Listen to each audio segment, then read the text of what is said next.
Okay, people, here I am, 2 hours sitting on the tarmac in an aeroplane in London because they had a technical problem, waiting to get to Pisa because I'm now at Instituto Lama Tsongkhapa for a weekend course. And of course we were late, so then I've just got back, had a cup of tea, and I'm all ready. So I hope you've been talking. You've been discussing all those points. It was very good that you got all those points organized, Tara. It was most useful. Good. Okay, Yes, darlings, I'm very happy to see you all. So let's make the most of our time. So go through the points you discussed. Just read them out, Tara. Let me hear them. Read them out. What you just in those points you prepared for me, read them out. 1 minute. Okay, 1 minute. Well, there was an overview. So Yeah, we good. had Tibetan and Buddhist body of knowledge, West and East. We had some Buddhist philosophy that we produced our shapes based on our karma. We had the example of the story of your sister who was a chiropractor, became a lawyer as an example of how we change moment by moment and can change identity also.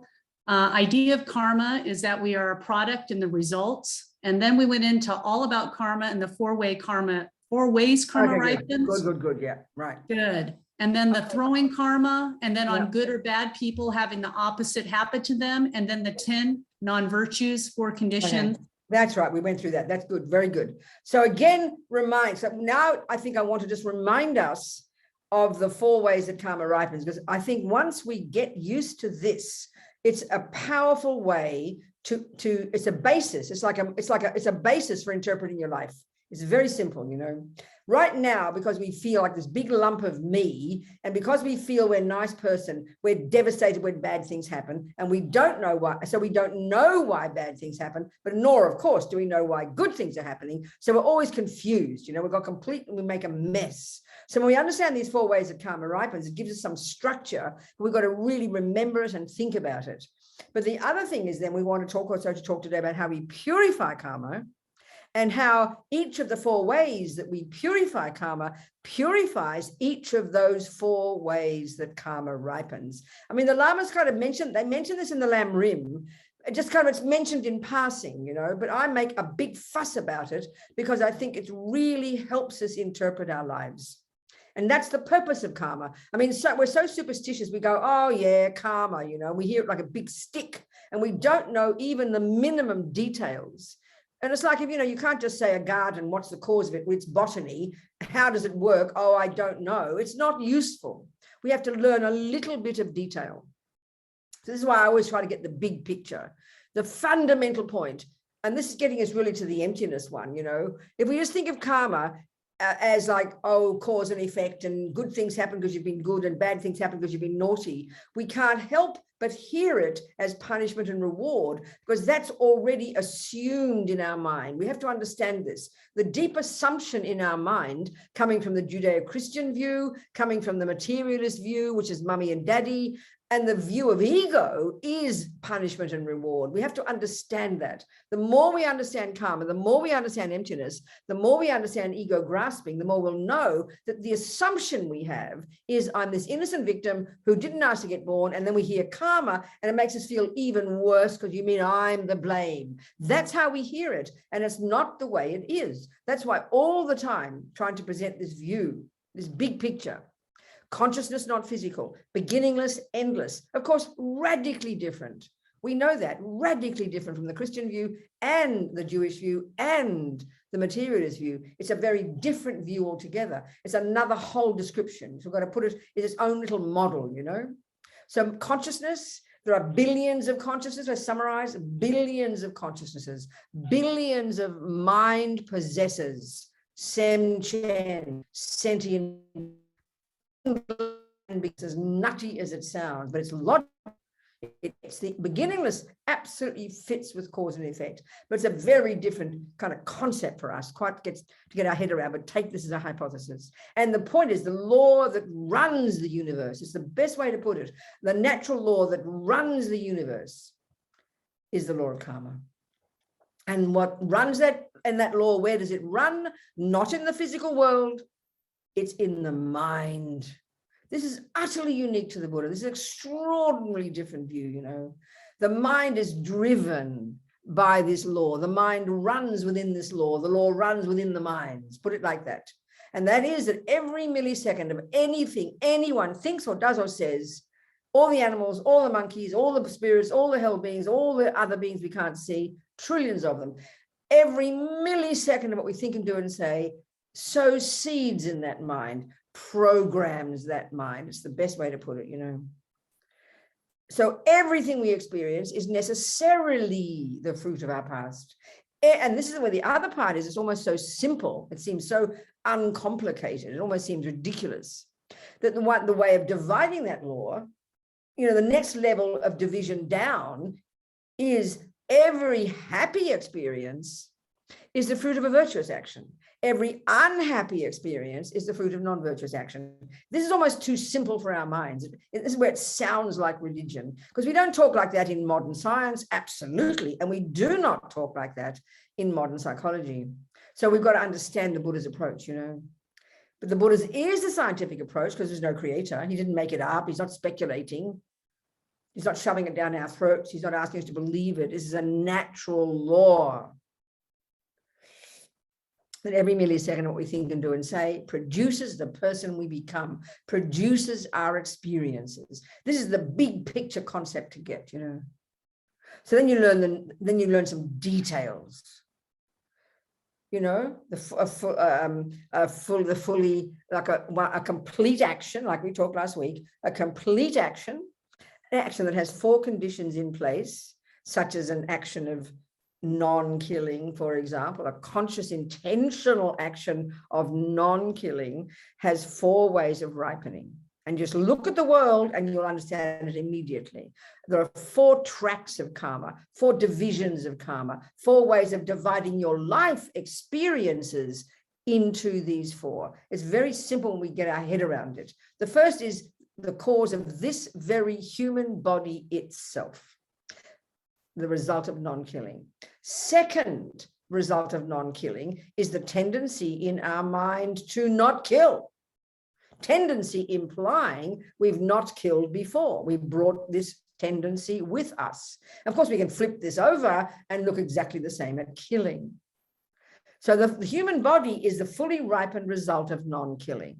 An action where there was a mouse, the intention not to kill, driven by the motivation of compassion, you did the action and the result was a living mouse, roughly speaking. That's a complete action of non-killing.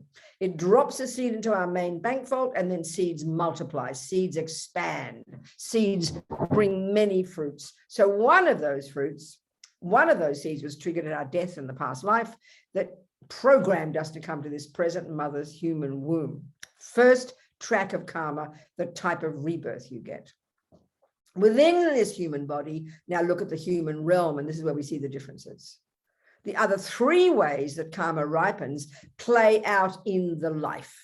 The first is the tendencies in the mind. The second is the experiences, roughly speaking, at the hands of others, and we can see we're very social beings. And the third is the environment. This is it. So think of your life. You've got a physical world that you live in. You have sentient beings who impact upon you, and you have your own mind. I mean, that's it. That's a way of dividing the whole universe. Think about it. So once you understand these 4, every time someone is kind to you, you can remember, wow, that's the fruit of my past virtue. Every time someone lies to you, you can go, wow, that's the fruit of my past lying. Every time someone doesn't believe you, wow, that's the fruit of my past lying. Every time someone gives you a gift, wow, that's the fruit of my generosity. It's not complicated. We just have to remember it and apply it. This is the point of learning this philosophy. I mean, you know, you don't learn philosophy in Buddhism just to have it in your head and be a clever person and pass your exams. Often that's how we think of philosophy. Almost we think the Socratic view of philosophy is you learn lots of different views, you stay very objective, but you dare not practice them. That's demented for the Buddha. Of course you practice it. Don't fill your head with something you're not going to put into practice. What a dumb idea. So first, the type of rebirth you get. Within that rebirth, this human body. Second, all of our tendencies. Now we can see, it's obvious, we've got lots of tendencies. We have negative ones. And look at humans. The vast majority of humans kill. So clearly, that's what we've got to understand that works. I think we discussed this last week. Maybe just say it again. You know, it's where the power of vows is. Did we talk about vows in that list or not? No vows. Okay, that's where today we're going to look at again how the 4 ways that karma ripens and the huge difference in the ripening of karma, the difference between a person who hasn't lived in vows and a person who has lived in vows. This is the major difference. And when we understand this, we will feel sad not to even have the basic layperson's vows. Rinpoche never stops emphasizing this. So when we've got this understanding of karma, our fundamental practice would be to abide by the laws of karma within the context of living in vows, and then at the end of every day to purify our karma. These are the most marvelous tools. This is the fundamentals of a Buddhist practice, you know. And these are things that the world doesn't know. Everybody can tell you about mindfulness. Everyone can tell you about meditation. But if you're not living in vows, as Lama Zopa says, being good is not enough. And there's logic to that. We talk about it many times in different classes, but I'm going to really emphasize it in our time together today. The difference between having vows and not, in terms of the consequences, and the power of purification. And let me say, this is where Lama Zopa is amazing. He never stops emphasizing these, you know. Okay. So I talk about it in so many different places and I forget where I say these things. I was convinced I said it to you last time, but obviously this is a different group. But Lou would know because he comes to Lou's at every class I ever give, I think. I think Lou is a permanent fixture. So Lou would tell us when I said it last. I'm sure he would. Okay, so listen. We can see in this life, can't we? There are 7 billion humans, and that is the fruit of a non-killing karmic seed in their main bank vault. That was like a miracle, was triggered at their past life that programmed for them to come to this present mother's human womb. Every human on the planet, that's what happened. Now let's look at the differences. We can see the next level of karma, the tendencies similar to the cause, or the actions or tendencies, action meaning karma, the tendencies, the habits, in other words. We all know that by definition, a habit is that you're used to doing something, so you do it naturally. Well, look at human beings. So look at the millions of humans who, on the one hand, got the fully ripened result of non-killing, but look at them, they've got the tendency to kill. This is where we have to understand these 4 tracks of karma. You know, there's millions of karmic seeds and they all have these 4 different results. So we've all got this fully ripened result. We've got a human body, but then look at the tendencies, and how you can tell the tendencies is by looking at people's behavior. We can see that I would say the majority of humans have a tendency to kill. Maybe not humans, but animals, bugs, mosquitoes, cockroaches, fish for food. I mean, people kill for food, people kill the bugs they don't like. And certainly in our modern scientific world, that's considered totally appropriate. In other words, that would indicate how strong the habit to kill must be, that actually it's now considered by most cultures as perfectly fine thing to do. So that's really quite shocking if you think about it. You know, most religions, it's not criticizing, this is fact, would kill certain creatures, appropriate to kill, even as a religious action. People in certain religions, one kills, you know. So we can see these habits must be very deep because they've now become culture. A culture is a group of people who've done certain things so often that now you give it a name. It's called something, you know, it's a very powerful habit. So it's considered appropriate. That's how strong the tendency must be to kill. I mean, the billions of humans. I mean, I was taught as a Catholic, for example, and Christians generally think this, that God made the animals solely for the benefit of humans. They don't have souls. He made them for us. I remember reading about a group of Christians, very devoted, who really feel it's an absolute honor to kill animals. I'm not being critical, to go hunting and kill animals with respect because God gave them to us. It's like doing God's will. It's very interesting, you know. Many other religions speak similarly, you know, about killing, sacrificing animals and so on. It's just interesting. It's interesting, you know. that shows the tendency to kill must be very strong for many millions of years. It has to be, because it's now part of culture. There's just one tendency in the minds of humans. So as a human, they had the fully ripened result. That was one karmic seed that was triggered that gave them a human body. But the next track of karma, if you like, their next bank vault, all their tendencies, they got a tendency to kill. That's why they do it. And that's why it's considered reasonable. So, of course, you know, the ones in the world, we think the evil ones are the ones who kill humans, don't we? We don't think it's evil to kill animals. No, sorry, that's not true. If it's your poodle, yes, you're evil if you kill a poodle, but that's really unreasonable, isn't it? I mean, a rat and a poodle both have hairy bodies, both have little eyes, both have claws, both have 4 legs, both make noises, but one we adore and are attached to it. So you'd practically go to prison if you ate a poodle and ate it for lunch, but you'd be called a hero if you killed a big rat. So it shows how irrational we are and how that's based on attachment, isn't it? I mean, it's based on attachment, you know. I mean, in the Philippines, they eat dogs. But in America, you'd be sued and fined and called evil and mentally ill if you ate your dog. So it just shows how it's completely irrational. And then, of course, humans, we do consider it wrong to kill humans. And then at least that's reasonable, you know, that's good. But it's also based on attachment, you know, because we are the humans. So the next one of karma, the third result, I mean, there's the main result, and then the 3, I call them this, the 3 residual results within this life. And the second residual result, the first one is the tendency to keep doing it. The next one is the experience of having it done to you. Now, we get this. We are totally social beings. Think of your life. Everybody in the world has somebody they know, even if it's just rats and cockroaches and a poodle. We all connect with other sentient beings.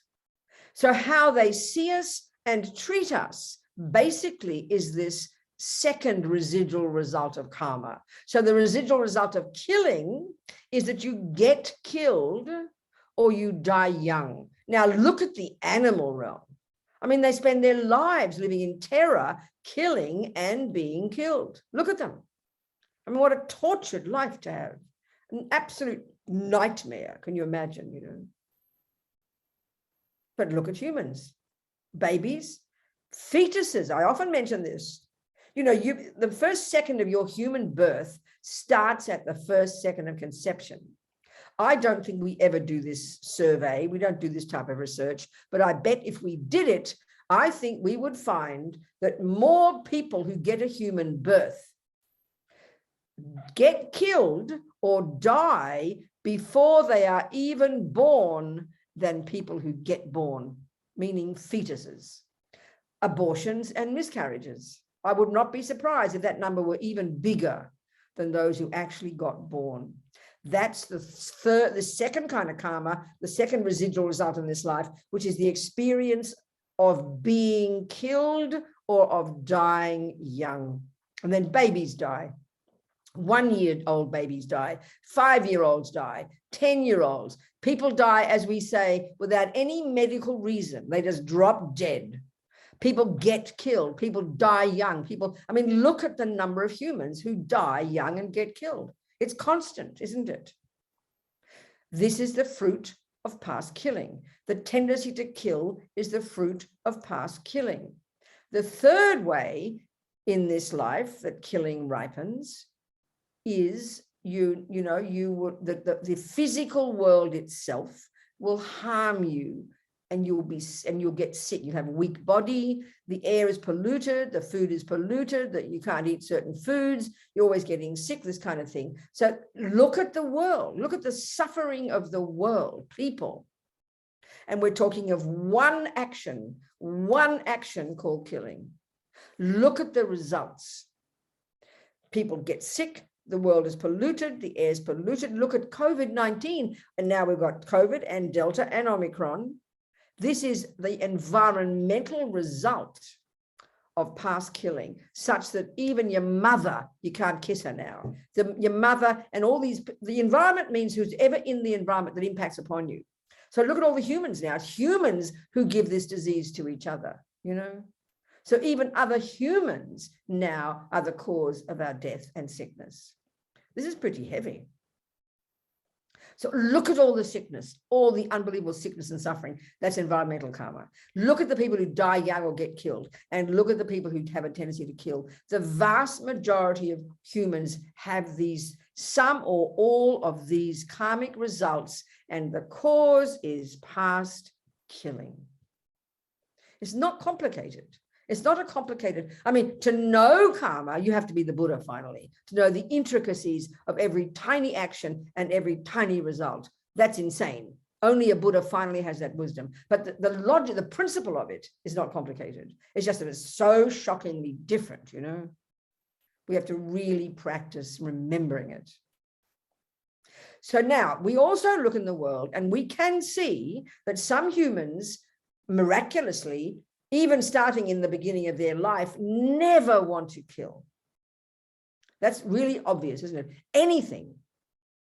I mean, in Tibet, you know, they'd save the worms. They wouldn't do gardening in certain places because they really honor every kind of life. Okay, they might have eaten some meat and killed a few yaks, or some people kill yaks. But in general, the attitude in Tibet, because of being Buddhist, you don't kill any living being. I mean, this is really quite remarkable. It's quite weird. The West thinks this is totally weird. You mean you don't even kill cockroaches? That we can't believe it, you know. So to have that tendency on this earth is very, very, very rare. Many humans, non-Buddhists, don't like to kill animals, for example, don't like to kill fish, but they certainly kill the cockroaches, you know. So it's rare to have a human being who naturally, from the time they're tiny, have a wish to not kill any living being. And then we can also see in the human realm, lots of humans live a long life. They don't get killed and they don't die young. We know that. They live till they're 97. Lots of humans don't get sick, have healthy fat bodies, and they can eat rubbish all their lives. I always talk about Warren Buffett, that mega rich American businessman. He's famous for, he's like 90 something. His diet since he's about 4 years old, every day of his life, cheeseburgers, Coca-Cola, and vanilla ice cream. And he's 90 and he's still fit. So that's the simple example of a person who has at least got the karma of having not killed from the point of view of the experience being the result of not getting killed and not dying young. And the fourth result of environmental result of non-killing, that he eats rubbish, he eats food that people say will make you sick, and he's still alive and doesn't get sick, you know. Now, I don't know what his tendency is. Maybe he kills. I don't know that. And he's got a human body. So he's got 3 of the results of non-killing. I don't know about the tendency. He might, I don't know. No one mentions that. So that's an example. Now, you know, if a Buddhist, probably a little Buddhist, but I mean, that doesn't follow. You know, you might have a tendency not to kill, but you might get sick and you might die young. That's very possible. So these 4 ways that karma ripens: the environment, the experiences at the hands of others, your own tendencies, and your body itself. That's it, people. It's not complicated. And if we learn this, that every time something happens, we can interpret it properly. Because always the first cause of everything any being ever says or experiences is their past karma. It's a very simple principle, but unbelievably difficult for us to remember because we're so addicted to the materialist views. I'm not criticizing, you know, but we're so addicted to that explanation. First cause, karma, every time. It's just so simple. So what is the difference then between a person who has no tendency to kill and has a human body and a person who has a tendency to kill? And this is the crucial piece. It's not just random. This is going to show the absolute necessity of living in vows, you know. This is the point. And second, the necessity to purify every day.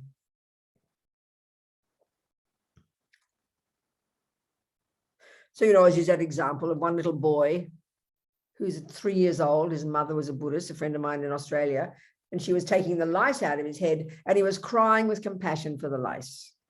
And he's like 40 something now, and he's never killed a living being. And then another example, a little boy, the son of a person I met, who from the time he first went fishing, fell in love with fishing and spent his life fishing. The simple difference, one, the person who has no thought to kill since they're tiny children, the Buddhist view is we can deduce logically that they have lived previously in this strong psychological approach called a vow, where you have vowed every day, I will not kill. And because karma ripens as a habit, it's logical. If you see a person play the piano, you know they've practiced piano. If you see a person not play, stumbling on the piano, we can deduce they haven't played piano. It's not rocket science. You see anyone doing anything, and the Buddhist logic is they must have done it before. And the better they are at it, the more likely they've done it well before, whether it's playing piano or murdering people. It's really not complicated logic, but we don't use this logic, of course, in modern psychology. If a person wants to torture, like a friend of mine, I always quote this, in Kentucky on death row there, my friend Mitchell is a Buddhist. There's one fellow there, and he said, Rabina, he thinks of torture all the time. So when we look at children, and this is hard for us in our culture because we like to think of children as innocent, and then we think their parents make them naughty. But the Buddha says we come programmed in this life at the time of conception with our tendencies, our experiences, already the seeds that will manifest in that life, who the people we meet, how they treat us, and even the environment. All these are planted a long time ago, and we simply wake up in this life and we play out our past karma. It's really not complicated, you know. So the simple difference is if you every day live in vows and you purify, what you're doing is, as Lama Zopa always says, and I always quote this, we're going to go into the vows again, we'll do this, that, you know, first of all, just being good, being a nice person is not enough. And there's a really crucial point here. Let's say we live in a country, you know, where, or a place, an environment, or a suburb, or a house, or whatever, where there's just no many creatures. Some people live with so many creatures. If you live in India in the summer, in the rainy season, it's like you live in Jurassic Park. I tell you, it's unbelievable. You're bombarded daily by all these creatures. I mean, I remember one time in India in the rainy season, I mean, not one time, all the time you go there in the rainy season, you know, in the hotel, there's a glass door in the hotel. And as the dusk came, it was like birds. It was like, what's his name? What's his name? Hitchcock's movie, Birds. All these big creatures crashing against the glass, you know. You go to Bodh Gaya, and at dusk, the whole ground is a carpet of living sentient beings, you know. Now, that's really intense.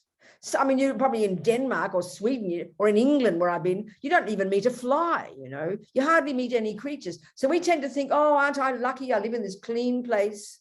But why? You have to analyze, why do you think you live in a place that's clean and not many creatures harming you? That's the environmental result of non-killing. Then the physical environment is pleasing. And also you must have had strong non-killing in the past, such that creatures are there kind of demanding that you kill them. So resting on it, basically we rest on our laurels. You wake up in the morning, you live your lovely life, you've got a nice house, you have nice breakfast, and you don't even meet a living being. You don't even meet a mosquito or a fly.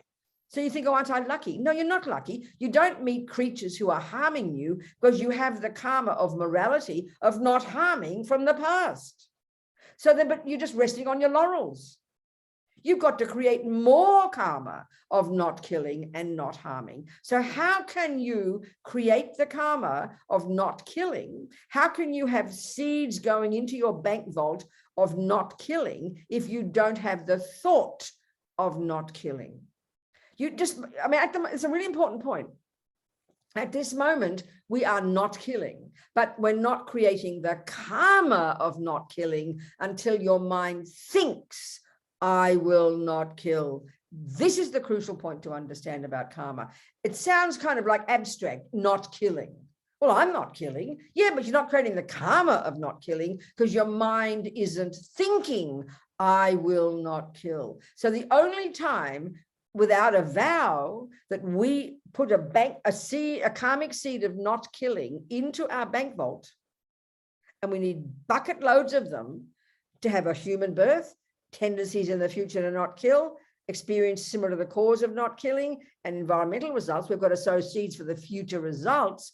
You need lots of karmic seeds in your bank vault. But if you don't have the thought not to kill, there are no seeds going into your bank vault. So you'll run out of virtuous karma.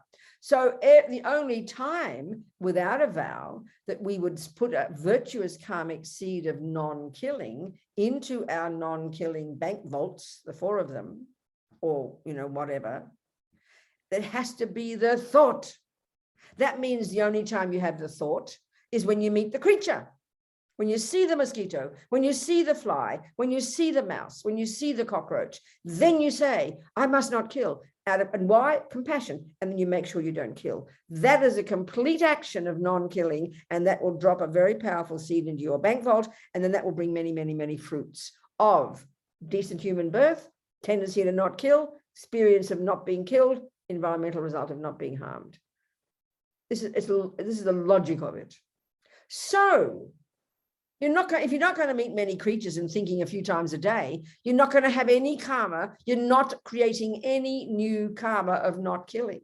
And you need it just to get a human body. So how do you create bucket loads of not killing, not stealing, not lying karma? By living in vows. So psychologically, vows are said to be incredibly powerful. The Buddha says, in some texts, they say that vows are so potent that they're like a subtle energy that clairvoyance can see. There's some energy of this morality so powerful. So let's analyze that, try to see the logic of this. When you take the vows, when you first become a Buddhist and you take refuge, and then you make a vow, I will never, from now until the time of my death, I will never kill, I will never steal. There's 5 little or even 4 layperson's vows. Lama Zopa says the power of vows is such that 24 hours a day that they're in your mind stream and that you are keeping them purely 24 hours a day when you're awake, asleep, whatever, without even intention. They are so powerful that every second you are putting non-killing, delicious, powerful, non-killing karmic seeds in your bank vault. You can't get ahead without vows, basically. This is the simple logic. And why? It's because our motivation isn't so strong. We have no bodhicitta. We don't have a realization of emptiness. So our motivations, even when we don't kill, is quite weak, So to have the vow not to kill, it pervades your mind. And so the point about vows psychologically, I often mention this, we don't think of vows in normal daily life, but you learn to make a cake. You learn to cut the vegetables. Everything we do with our body, for example, you have to learn to do it a certain way. So when your mother teaches you, she tells you what you should do, but she always tells you, don't do this and be careful of that, and don't do that, and don't hold the knife this way, and don't chop that way. And you remember it, you internalize it, and you become it. It's like learning how to make a cake, learning how to drive a car. You learn all the don'ts. Well, that's a vow. It's like a vow. And it produces the vow not to do this and not to drive fast and not to put the wheel this way and not to put the foot on the accelerator at the same time as the brake and not to do this and the clutch this. Hundreds of things we will vow not to do. And internalizing that information is what causes you to become a good car driver, a good cake maker, or whatever. It's a way of thinking about it. Well, what are you doing here? You're learning the things not to do so that you can turn yourself into a marvelous, non-harming, happy, ethical human being. That's it. And that's what we want to become.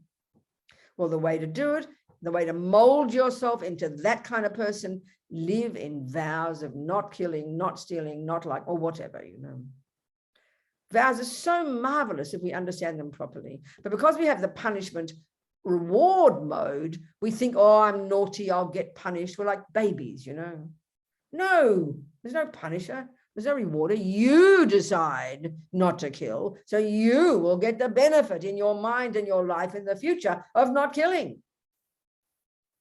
This is the logic of karma, So we'd be crazy not to live in vows. We'd be sad not to have vows. It's the method for producing your future happiness. This is quite literally the point, you know.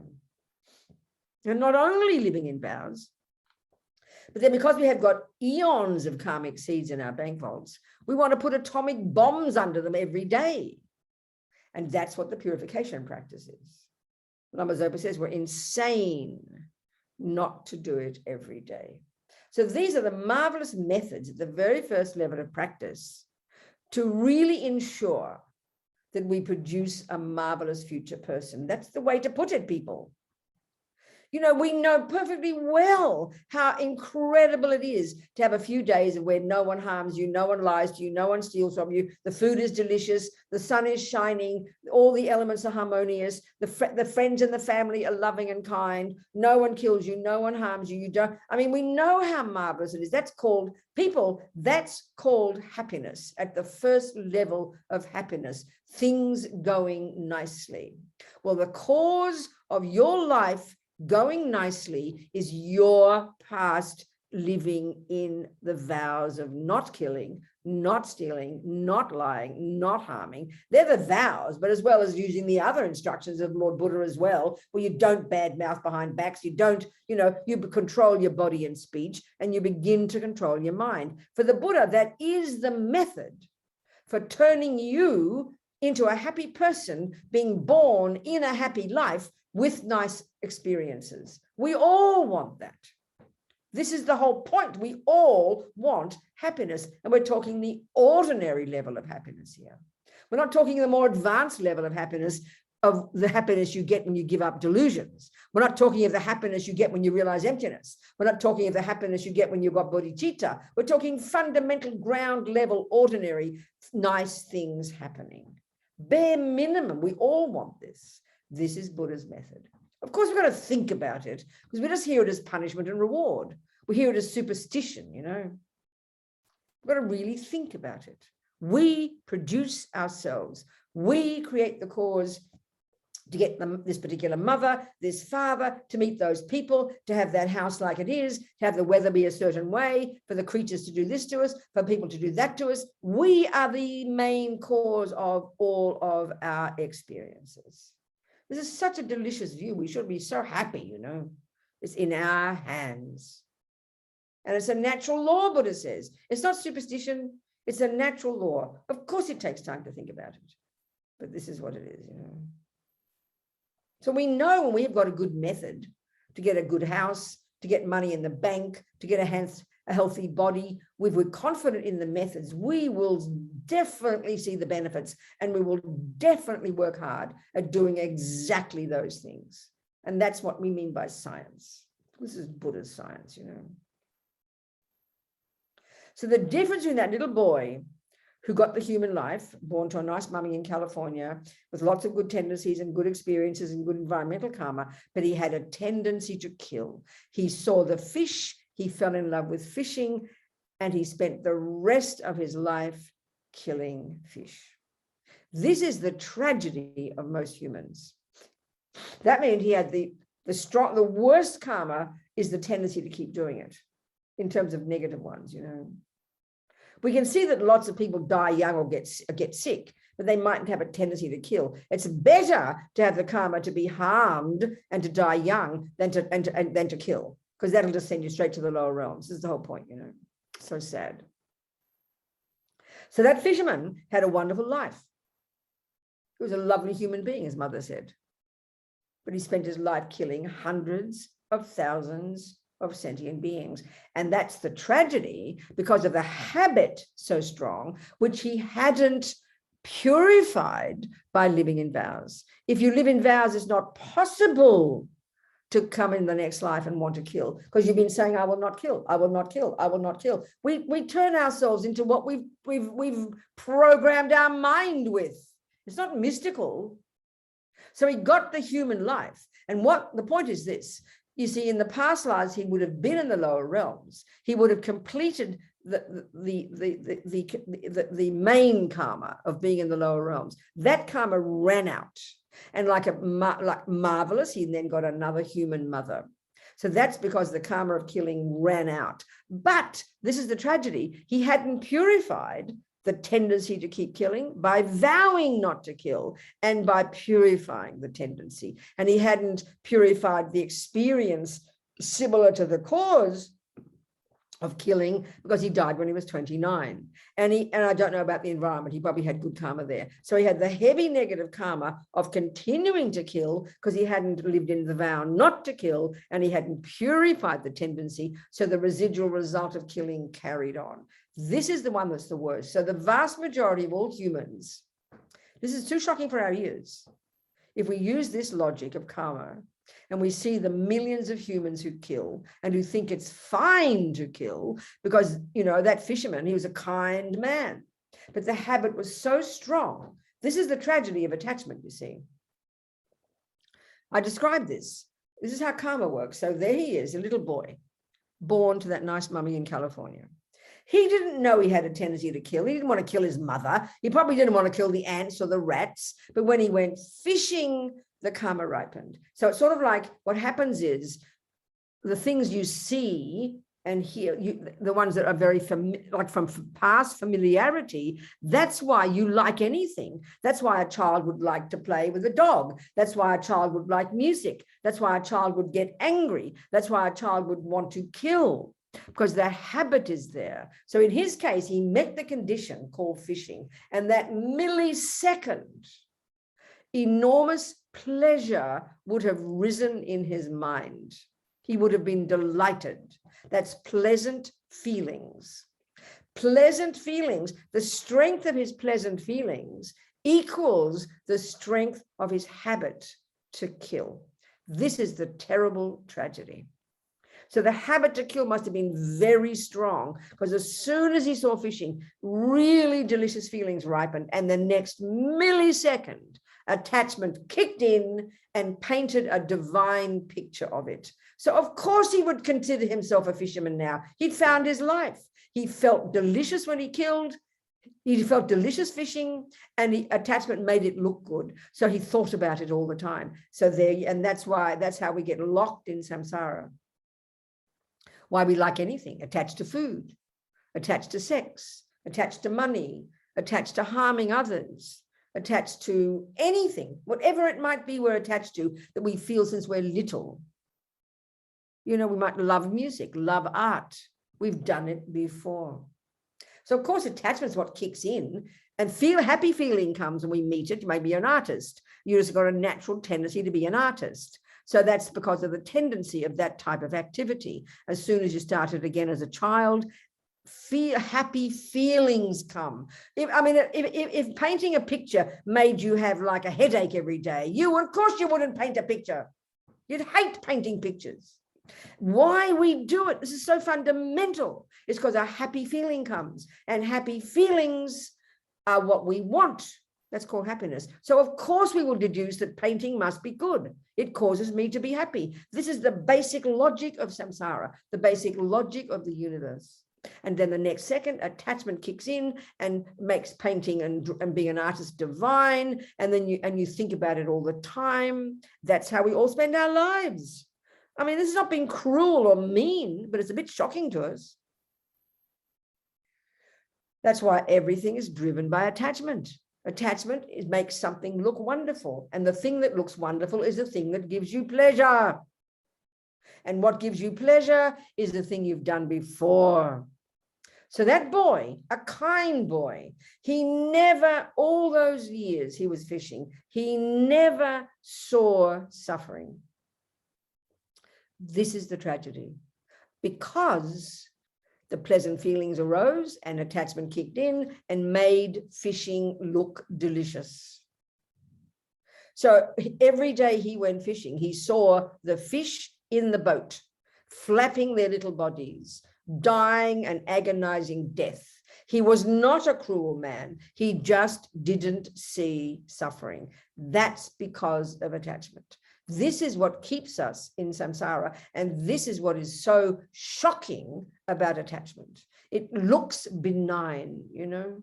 but it blinds us. We're as blind as bats, because the thing we're attached to is the thing that gives us good feelings, and then we assume it's normal, and so it blinds us. Look at attachment, how we harm each other. Let's say sexually, people with boyfriends and girlfriends and cheating on each other and being brutal and using their power and everything. It's absolutely shocking how we harm each other because of attachment, because we can't see. We're as blind as bats, you know. So the boy who was a fisherman, he didn't see suffering. I always quote this. His mum never liked fishing. She wanted to respect her boy, though, and she maybe went fishing with him one time, she said. So this is the point. She didn't have a tendency to kill. Therefore, she didn't get any happy feelings from killing. Therefore, she didn't have attachment to it. So basically, she saw nakedly the truth in those boats. She saw the suffering of the fish. That's it. Attachment is, it's not, anger looks easy to see how it causes suffering. It's very hard to see how we cause suffering because of attachment, because it blinds us. And he's a nice guy. I mean, I always quote the same story. Years ago, one fellow in, what do they call? Used to call them Eskimo. What's that word? Inuit. A group of native people who live in the ice. So of course they kill fish. What else do? You know, that's what you do. What choice do you have? Because due to the habit of killing, you're born in a culture that kills. That's, of course, the reason no one put you there. You caused yourself to be born there. So in this particular case, these particular family, their tradition was they bash the baby seals on the head. That's how they get, I don't know what they do, the fur, the oil, I don't know. So of course, this fellow was almost in tears, so upset at the rude animal rights people daring to criticize his culture. So that's how deep the killing is, because it's part of our, when we say it's culture, we almost call it religion, you know. That means the habit's so strong among certain people. So when you've got that very strong habit, you will get born in that culture, and then you will do what your daddy said, your daddy did, and your grandpa did. And so there he would be bashing the baby seals to death. He didn't bash his wife to death. He didn't bash his next door neighbor. It was the karma to kill baby seals. So anybody could see with baby seals, they didn't like it. They would squeal, blood would spurt out. He did not see suffering. This is because of attachment and habit. This is why humans, so much suffering, you know, because we're ignorant. And so this is why the vast majority of humans, when they die, they will be born in the lower realms, because killing is the heaviest of the negative actions. And we know that. Experientially, we know killing is so shocking to us. It feels heavier than lying, doesn't it? Heavier than stealing. To kill is so heavy. If that habit is so strong, and look at the human realm, and we don't think it's wrong, and it's a total habit, what do you think that's programming in the mind? That's going to ripen, because every time there's a fully ripened result. There's the animal, there's the intention, the motivation is attachment, you do the action and the animal dies. It's millions of complete karmic actions of killing all the time. So of course you're going to be born in the lower realms. You programmed yourself to be born as a fish, a chicken, a dog, you know, an ant, whatever. This is the way karma works. They say the bodhisattvas and the Buddhas have such compassion for us humans, not even because of not realizing emptiness, but because of not understanding cause and effect. This is karma, you know. I mean, it sounds heavy because we keep hearing it in terms of it's fair and not fair, but something being fair and not fair assumes a judge. It's not a question of fair or not fair that you get flowers or weeds in your garden. It's just the way the natural law is, you know.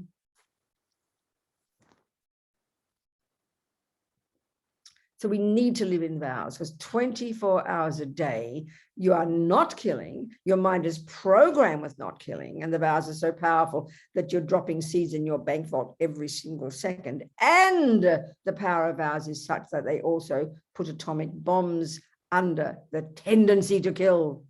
And then on top of that, every day you purify, which puts more atomic bombs. And you reiterate your vows every day. I will never kill. I will never steal. I mean, these two practices are stupendous.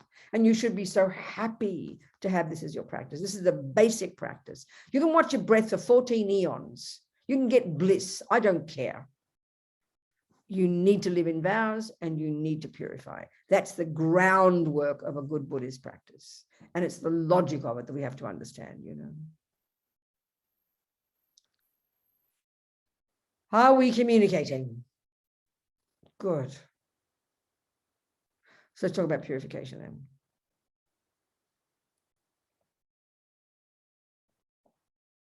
The 4 opponent powers. You know, the 4 R's is an easy way to understand. Regret, reliance, the remedy, resolve. All this in your course notes. And you've had this enough times in my course notes from many other courses. I think make that available for people, Tara. In many courses I've done, just look at the one for Laksam about karma. They're not in the course notes, the teachings that I've put down and been transcribed in other course notes. Please find them and make those PDFs available as well. Okay. Do you understand? Yes. Both purification and karma are the way I've been saying it now is other course notes of mine from other classes. So I'll find look for them. Yes. Have a look, and if you can't find, I'll send you a couple. Okay. Yeah, I'll find them. Karma and purification. Let me know. Yeah. So now the 4 opponent powers, again, it's practical psychology. Stop thinking of it as religion, you know.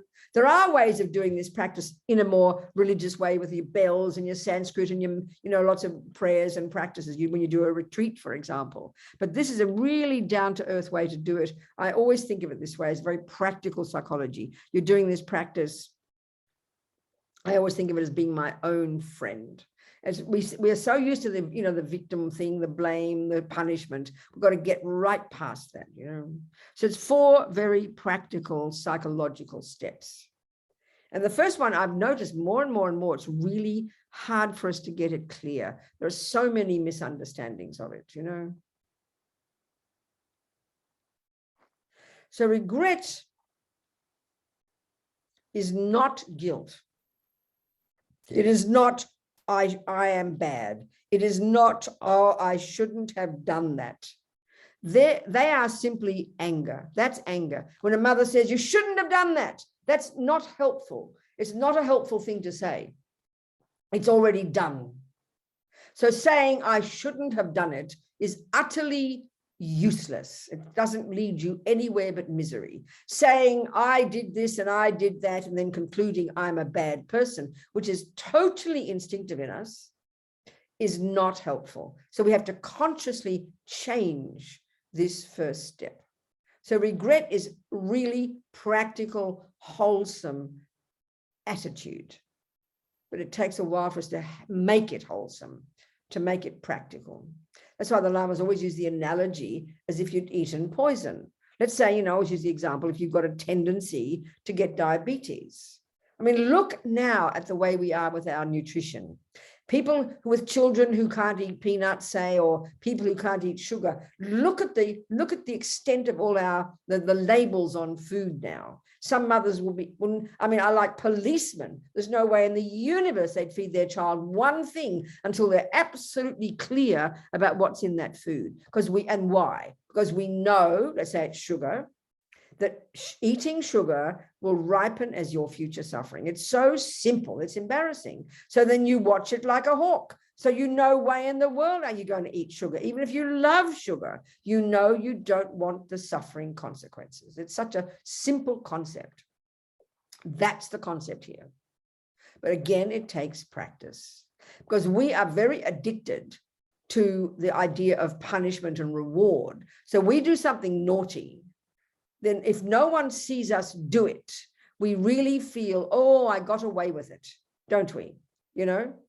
And that's the thing about understanding that karma is a natural law. We're so used to the punishment model that, let's say mummy said, don't do that.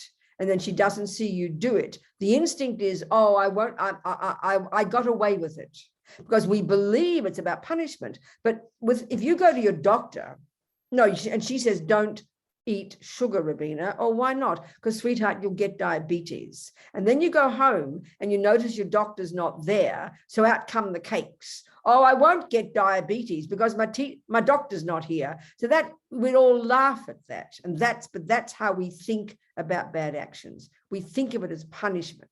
And if no one sees us, we think, quote unquote, it doesn't matter. Well, whether you eat sugar in front of your doctor or whether you eat sugar on your own, what's the difference? It's a natural law. It will bring its own consequences. We're so used to this, you know, this kind of blame one. We're so used to being approved of and not being punished. It's very hard to get past this psychology, you know.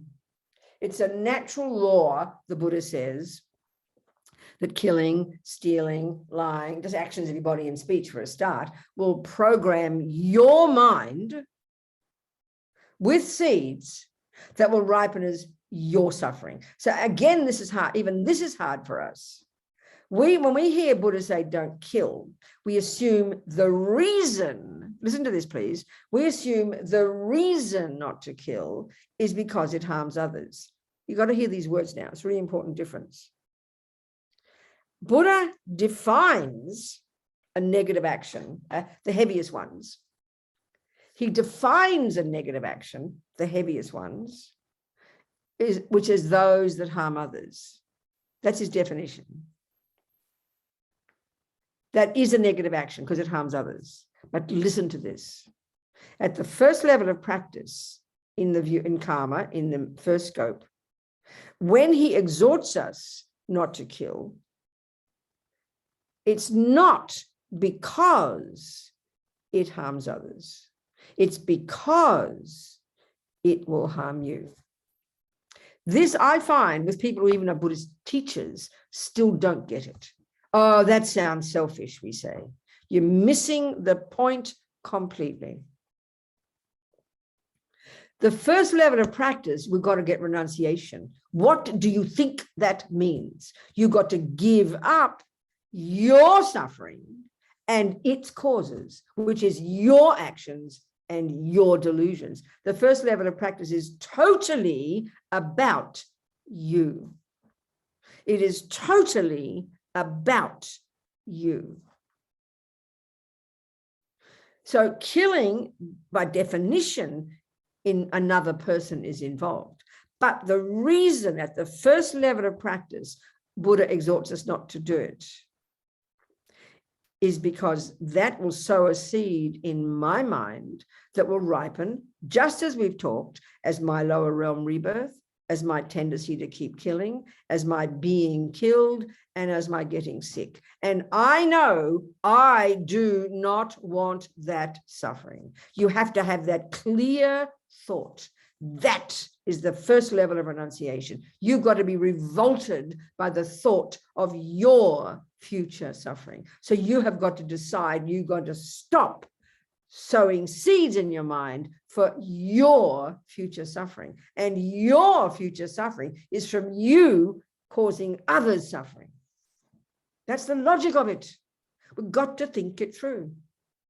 It's not just shouldn't kill because it's a good idea or people don't like it. That's not nearly enough clarity. It's very precise reasons for the Buddha. It's natural law. So a heavy negative action is definition those that harm others. That's why the first 7 of those 10 don'ts that Buddha starts us off with before we've even taken refuge, but which we continue to use as the basis of our life, 10 guidelines, 7 of them are about not harming others because they're the heaviest ones. So obviously, if I do the heaviest action of harming another, first I made a karmic connection with that person, for God's sake. Why do you think people harm you in this life? Because you've harmed them. Why do you think a person is so loving to you? Because you've been loving to them. That's the karma of what people do to us. That's the experiences similar to the cause. It's so tasty. We're very social beings. So stop harming others is the fundamental starting point. Then you take 4 of those and add another one, and that's the 5 lay vows. The monk and nun vows are that level of vow. So the beneficiary of the first level of practice, the beneficiary of not killing and of living in vows is us. Of course, as Lama Zopa says, the rats and roaches will have a party because you leave them in peace. Of course. But we are the direct beneficiary, and we have to be aware of that. And this wish not to suffer in the future has to inform our living in vows and purifying. You've got to be sick of suffering. And if you just think of it as being nice to other people, you have missed the point. Because until you know you're suffering deeply, until you know the causes of your suffering, you cannot have sound, real compassion for others. Not possible. So regret at the end of the day, you know, like if you had a busy day and you've seen people and said to talk to people and kick the dog and badmouth your husband or whatever, you know, shouted at the driver. You're carrying it with you, feeling all bad anyway. So you kind of clean up your act. You check the day to see what actions you've done that have harmed others first. And then you say, I regret having done that. And you make it not guilt by saying, you know why, Robina? Because I don't want that habit. I don't want to continue to badmouth people. I don't want to continue to be angry. I don't want to continue to lie and steal and kick dogs. I am sick of this. And I certainly don't want the future result. So I don't want the suffering now, and I don't want the future result. I don't want to program myself like this. That's what regret means. It's kindness to yourself. Some of us, when we really love the idea of compassion and helping others, we almost feel embarrassed thinking like this. Well, you've missed the point, I promise you. You've got to have fierce renunciation. You've got to be sick of suffering. If you've got sickness now, you've got to be sick of this suffering and know the cause of it is your past killing and harming others, and you know you don't want it again. So, okay, in the Bodhisattva path, don't confuse these. There are methods of welcoming the suffering. That's another discussion. That's university. We're in junior school here, okay? So don't get all your stuff confused, you know? Of course, if you've got sickness, you know why you've got sickness, and then you delight in it and happy to transform problems. That's a different discussion. But you've got to understand the fundamentals of it. You're sick because it's the result of your past killing karma, you know. So no, you don't like it, and therefore you don't create it again, and you don't harm others. So we've got to understand this approach to karma, you know. Don't be all holy about it. It's very practical. So regret is you acknowledging the dumb things you've done to harm others first, because I don't want the future suffering. Then you think of all the, you know, then you think, and you can then say, anything I've done since beginningless time, in all my countless past lives, that I have ever done with my body and speech to harm any sentient being, I regret from the depths of my heart, because I don't want the future suffering. You've got to spell it out. Then, of course, you think of things like, you know, broken vows in the past. We've been Buddhists in the past. We've kept vows. We've got, you know, commitments, my broken vows, my broken commitments. I regret those. I don't want to be separate from the Dharma. I want to stay close to my lamas, all of that. I don't want hindrances to my realizations. So you regret that. Then, of course, you can regret the things, you know, like your delusions and your rubbish and your anger and your depression, because you know it's so painful. So you go one step at a time, you know, you just talk to yourself, the main things that are important to you. Then you think, next step, whom can I depend upon? Where's my doctor?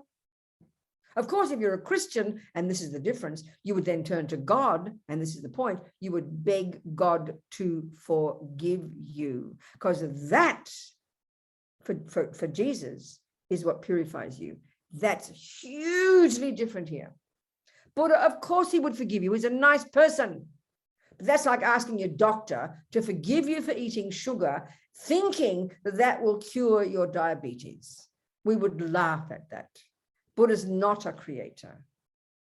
He's a nice person. He would forgive you, but it doesn't help. You've got to return to the doctor, and then you use the doctor's medicine to heal yourself. That's what purification is.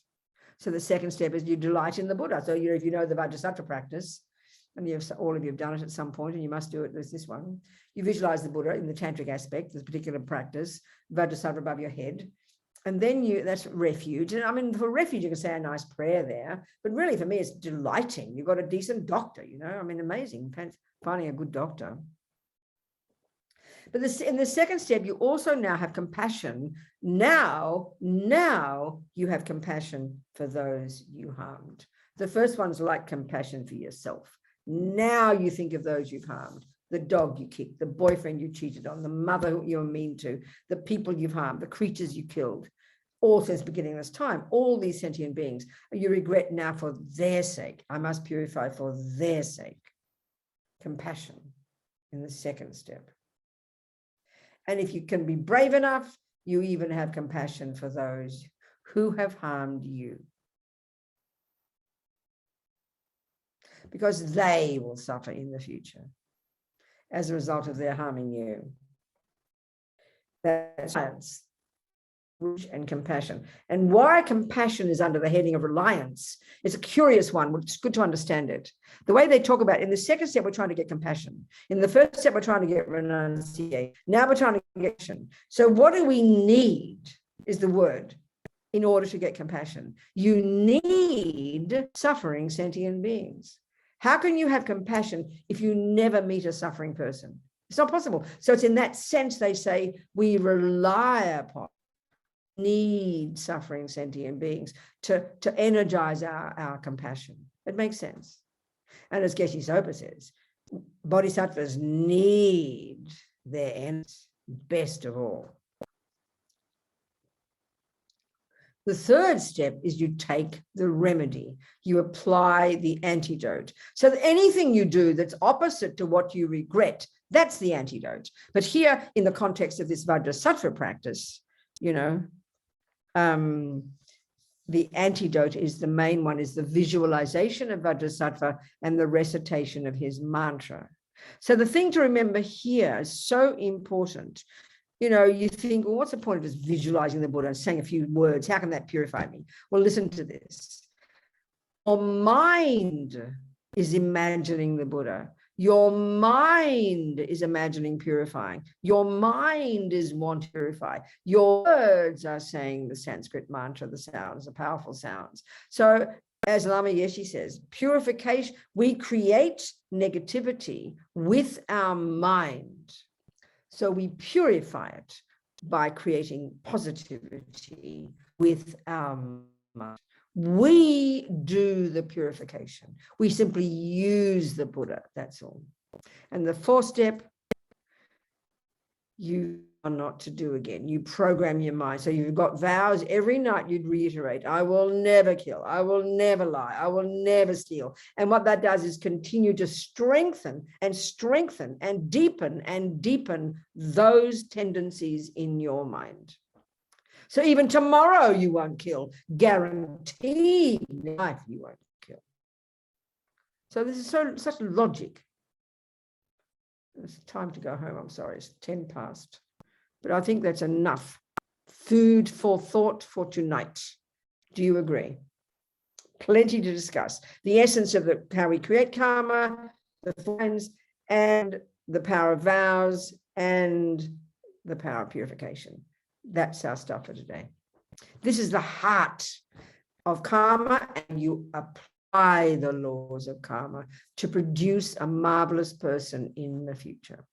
And of course, this is all about activity. Flip it over, and they're exactly the same for all the good qualities. How amazing every time you don't lie. How amazing how you constantly don't kill. How amazing when you help others. How amazing when you program your mind with virtue. But this is the fundamental starting point. And you build upon that and turn yourself into this marvelous person. All right, people? I mean, you're going to have to keep your questions, I think, till next week. Okay, people, darlings? I think so. It's a bit late, isn't it, for you all? It's 10 past 9, isn't it? Unless you've got desperate questions. But I think discuss them between you all and do your own thinking about it. And I think, do you think you can find course notes, Tara, courses that I've given about karma and purification? Did you not hear me? You didn't hear me. Yeah, your voice was in and out. Give course notes. Do you think you can find course notes to send people like? Yes, Lars already found 2 files for me and sent them. About karma and vows and purification. I got to look at the PDF again. He's probably read the contents. Read the contents to me. Read the contents, Tara. Yes, it's on my cell phone. For me, read the contents. Sorry, it's on my cell phone. I can't get it on my cell. Lars, can you? It's there's no karma that can be purified. It's one of the manuscripts. So read the contents. Read the number of the chapters in the contents. Understanding the law of karma. It's a PDF I got from you, and there's no karma that can be purified from something that you produced in 2020. Oh, that's fine. That's good enough. That's good. But the And one of the then- four, yeah, that's good. No, that's good. Send that to people, please, because the things I've been talking about tonight, they're the same in the course notes. That's good. Yeah. Talk in a different way a few years ago, but same. Yeah, Okay, that's he good. has 3 vows, and then he also has purification. Okay, that's good. That's good. Okay, that's good, everybody. I'm so sorry tonight. I couldn't fly the plane myself. If I could have, I would have, but I couldn't. Okay. I'll see you next week, and I hope everything's going well. I'm happy to see you all. Thank you, darling people. Thank you, Venerable. Central Rinpoche ma ke Thank you, panam ke Venerable. chi ke panyam pa me pa yang gong ne gong du pa ba sho ge wa di nyu du dag lama sange drup yo ne dro wa chi kyang ma lu pa de sala ge pa shog. And may we never develop, and never mind, just live long, happy life and never give up and help others. Okay, it's enough. Goodbye. Thank you, darlings. So kind. Thank you, everybody. Bye, Thank you. Venerable Rabina.